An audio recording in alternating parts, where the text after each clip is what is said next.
सब्र के साथ में तैयारी होते रहना बहुत जरूरी है। बस मेहनत करते जाओ। आप कहां पहुंचने वाले हो ये आपको नहीं पता। चार पंक्तियां आती हैं, सुरेंद्र जी बोलते हैं तो मैं भी थोड़ी बोल लेता हूं कि ख्वाब जहां पलते हैं, ख्वाब तो आप समझते हो कि ख्वाब जहां पलते हैं मेरे, खबर वहां तक रखता हूं। ख्वाब जहां तक पलते हैं मेरे, खबर वहां तक रखता हूं। जमीन पर पांव है मेरे और नजर आसमान तक रखता हूं।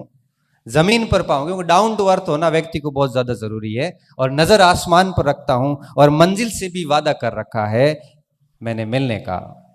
मंजिल से भी वादा कर रखा है मैंने मिलने का। और अब देखना यह होगा कि सब्र कहां तक रखता हूं, कि सब्र कहां तक रखता हूं, क्योंकि ये बहुत जरूरी होता है। 2 महीने में कई बार आपको रिजल्ट चाहिए होता है। मैं कई बार मेरे पास मैसेज आते, सर आपका कोर्स लिया है और 6 महीने में हो जाएगा क्या? 6 महीने में बेटा वैलिडिटी पूरी होगी और तो कुछ नहीं होगा। 6 महीने में कोर्स नहीं होता। क्यों? क्योंकि आप किताब से पढ़ो, चाहे आप कोर्स से पढ़ो, चाहे आप गाइड से पढ़ो, एक विषय अपना समय लेता है। आपको उसको दिमाग में डालने, वापस 4 से 5 बार रिवीजन करने में वक्त लगेगा। अगर 1-1.5 साल के लिए सब्र रख सको तो तैयारी करो। और आपको लगता है कि नहीं हमें 5 और 6 महीने में नौकरी चाहिए, तो बेटा वो पॉसिबल नहीं है। क्योंकि कोई भी विषय हो, चाहे पॉलिटिकल साइंस हो, चाहे हिस्ट्री हो, चाहे हिंदी हो, चाहे इंग्लिश हो, विषय अपना प्रॉपर समय मांगता है। और जब मैं कहता हूं कि आप बाड़मेर छोड़ के या जालोर छोड़ के या जोधपुर छोड़ के या नागौर छोड़ के यहां सूरतगढ़ आते हैं, तो आपको तो वहां से केसरिया करके आना चाहिए। केसरिया समझते हो?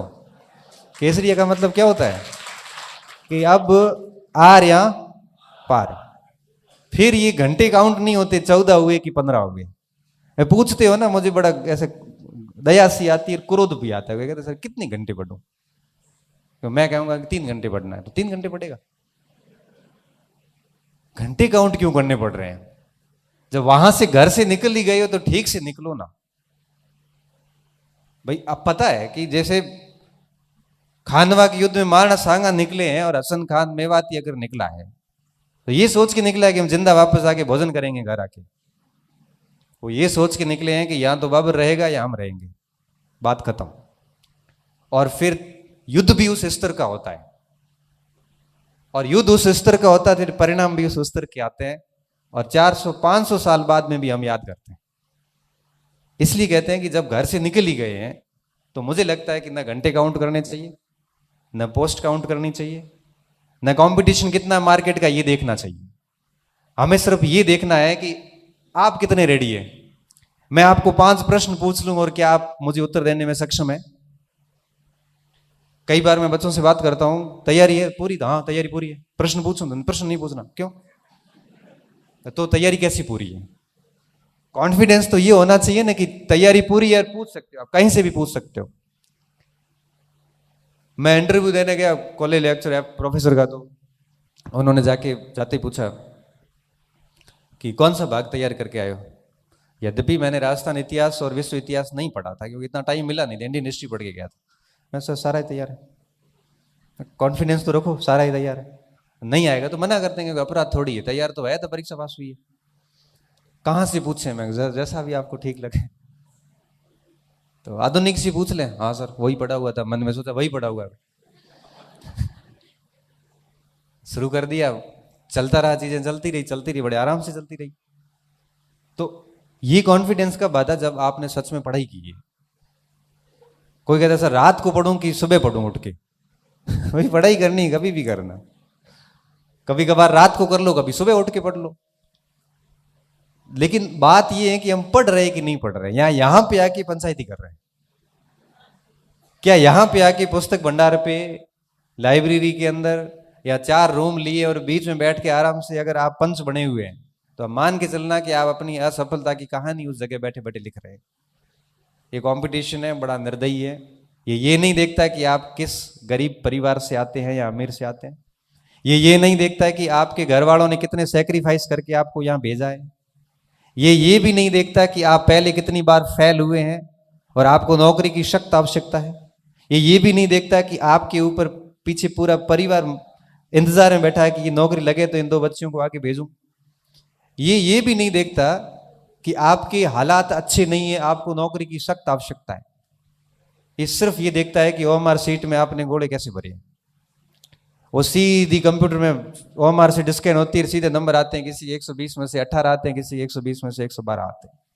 और ये तय इस बात पे होता है कि आपने कितनी गहराई से, कितनी तन्मयता से किताबों को घोट घोट के याद किया है। हालत खराब हो जाती है किताब की साइज बड़ी हो जाती है। 120 पेज की किताब, 120 पेज का रजिस्टर ऐसे लगता है जैसे 500 पेज की किताब हो। 5-5, 6-6 कलर के स्याही घसी भी होती है उस नोट्स पे या उस किताब के ऊपर। तब परीक्षा हॉल में जाते ही याद आता है कि ये बात पृष्ठ के किस भाग में लिखी हुई है। सीधा याद आता है कि दाएं तरफ ऊपर की तरफ मेरे लिखा हुआ है। ये स्थितियां आती हैं तब एक्यूरेसी आती, तब आप कहते हो हमारी एक्यूरेसी नहीं आती, गलत ज्यादा हुए सर। गलत होंगे ही कि मार आता आता है गलत हो गया। आते आते कैसे गलत हो गए? या तो आ नहीं रहा था या गलत हो गया है, सीधी सी बात है। देखो आता आता किसी का गलत नहीं होता। ये एक सदी का सबसे बड़ा झूठ है। ये सबसे बड़ा झूठ है जो हम लोग अपनी असफलता को जस्टिफाई करने के लिए हर जगह बोलते हैं। आता आता किसी को गलत नहीं होता, पहली चीज। दूसरी बात, जब हम बाहर निकल के कहते हैं ना कि आधे नंबर में फेल हो गयो या 1 नंबर ही ला रहे हो, भाई साहब आपने परीक्षा हॉल में पूरी ताकत लगा ली थी, 1 नंबर आया नहीं। आप 1 नंबर से नहीं हुए हैं। आप ये एक्सेप्ट कीजिए कि परीक्षा हॉल में आपने सारे हार्मोन एक्टिव कर लिए थे, आपने पूरी ताकत लगा ली थी, पूरी चेष्टा की थी। अगर किसी प्रश्न की अगर छोटी अंगुली भी पकड़ में आई थी तब भी उसको आपने गिराने की कोशिश की थी, लेकिन उत्तर निकला नहीं निकला, 1 नंबर आया नहीं। आपने पूरी मेहनत कर ली उसके बावजूद भी। और मैं ये कहता हूं कि जब आप घंटों घंटों पढ़ के, घंटों घंटों मेहनत करने के बाद में जब आप सिलेक्शन लेते हैं ना, तब वो 1 नंबर ही हासिल करते हैं। वो 1 नंबर के लिए बहुत मेहनत करनी पड़ती है, तब जाके वो 1 नंबर आता है और हम हंसते हंसते गलत करके आ जाते हैं। इसलिए कहते हैं कि जब जितना आप ढंग से मेहनत करेंगे, जितनी आप बार बार रिवीजन करेंगे, एक भाग के लिए भाई 1 ही किताब रखो ना, ये 20 किताबें रखने की क्या जरूरत है। 1 किताब तो कम से कम ठीक से याद करो। अपने घर पे लाइब्रेरी बना देते हैं और उस लाइब्रेरी में फिर कंफ्यूज होते हैं कि अब पढ़े क्या और छोड़े क्या इसमें। इसलिए इस बात का व्यक्तिगत रूप से मैं आपको कह रहा हूं, आप सब आए हैं तो कह रहा हूं कि हमेशा इस चीज का ध्यान रखें कि जब भी किसी परीक्षा की तैयारी करें तो बड़ी शांति से करें। किसी को मत कहो कि मैं किसकी तैयारी कर रहा हूं, सिर्फ 2-4 लोगों को पता होना चाहिए। रिजल्ट आएगा तब दुनिया अपने आप देख लेगी। दूसरी बात, हर भाग के लिए एक एक मैटर रखे, चाहे नोट्स रखो, चाहे किताब रखो, जो भी रखो। आप किसी को पूछो मत मुझे क्या पढ़ना है, क्योंकि हर व्यक्ति अलग अलग राय देगा और उस राय में आप कंफ्यूज ऐसे होंगे कि आप लास्ट में डिसीजन नहीं ले पाएंगे कि मुझे किस किस मटेरियल को देखना है। हर भाग की एक ही किताब लेके और फिर गायब हो जाओ। फिर मत देखो कि क्या चीजें हो रही है दुनिया में। फिर आप इतना काम करिए कि अपने उस सिलेबस को बार बार पढ़िए, उसको जितना आप रिवीजन कर सकते हो करिए। इस फोन को जितना साइलेंट करके रख सकते हो रखिए। आप जितनी ज्यादा मेहनत कर सकते हो करिए। इससे पता 2 फायदे हैं, एक तो रिजल्ट मिलेगा, दूसरा व्यक्ति अच्छे हो जाएंगे। व्यक्ति अच्छा होने का क्या मतलब है, जब आप अपने आप को इतना पढ़ाई में डाल देंगे ना, तो ना तो आपको गलत आदतें पड़ेगी, ना आपको गलत चीजें याद आएगी, ना आप अपने आप को गलत लोगों के साथ डालोगे, ना आप अपने आप को इन चीजों में संलग्न करोगे जो आपका समय खराब करते हैं। इसलिए कहते हैं कि पढ़ाई 2 चीजें देती है, केवल नौकरी नहीं देती बल्कि एक अच्छा व्यक्ति बनाती है आपको।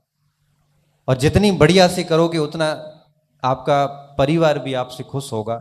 और मैं तो सिर्फ यही कहता हूं कि जब इतनी दूरी से यहाँ पे आए हो और यहाँ आके आप घर के भोजन को त्याग कर यहाँ का जब आप पीजी का या हाथ से बना हुआ भोजन कर रहे हैं, तो मुझे लगता है कि आपको तैयारी भी उस लेवल की करनी चाहिए। आपके रूम में आपका कोई भी व्यक्ति दोस्त 12 बजे 11 बजे भी आता है तो आप पढ़ते हुए मिलने चाहिए। ठीक है, थोड़ा बहुत रेस्ट करिए, लेकिन पढ़ाई के साथ कभी कोताही मत करना। ये 3 या 4 साल की है, आगे का पूरा जीवन बाकी कार्यों के लिए पढ़ा है। ये याद होने की क्षमता है 26-27 साल तक आते आते खत्म हो जाती है।